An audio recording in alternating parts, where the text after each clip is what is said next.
ما ډېر هوښیار دي ماشاءالله، ما ډېر هوښیار دي ماشاءالله. یہ 13 سالہ ابوذر کی ماں ہیں. کہتے ہیں ابوذر کی موت پر اس کی 7 چھوٹی بہنیں، والد اور گھر کا ہر فرد رنجیدہ ہے.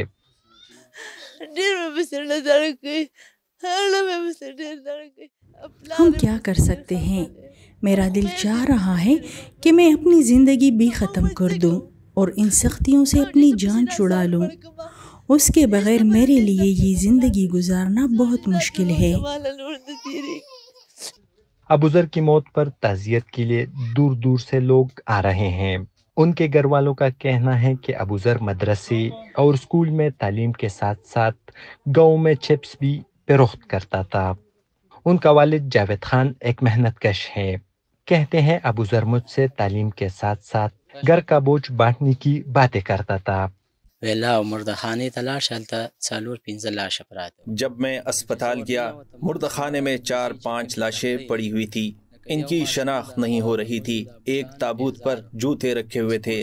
میرے بیٹے کے تابوت پر ان کے کپڑے پڑے ہوئے تھے. جب میں کپڑے گھر لے کر آیا تو ابوذر کی بہن نے انہیں شناخت کیا. میرے بیٹے کا سر نہیں تھا. کپڑے شناخت کر کے میت گھر لے کر آ گئے. اتوار کو باجوڑ میں جمعیت علماء اسلام کے جلسے میں خودکش دھماکے کی ذمہ داری داعش خراسان گروپ نے قبول کی ہے.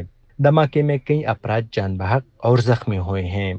ابوذر کے چچا منور خان کا کہنا ہے کہ باجوڑ کے اکثر دیہات میں یا تو جنازے گئے ہیں اور یا زخموں سے چور افراد. سارے لوگ غمزدہ ہیں. کس سے فریاد کریں؟ یہاں کون جواب دینے والا ہے؟ ہمارا کسی سے کوئی دشمنی نہیں تھی، اس کے باوجود ہمارا یہ حال کر دیا گیا. اس سے بڑا غم اور کیا ہو سکتا ہے؟ اس دھماکے میں ابوذر جیسے کئی کم عمر بچوں نے اپنی زندگیاں گنوائی ہیں. خبر رساں ادارے AFP کو پولیس نے بتایا 18 سال سے کم عمر 23 بچے اس دھماکے میں جان بحق ہوئے ہیں اور بہت سے زخمی ہیں. ارشد مومن، وائس آف امریکہ، باجوڑ.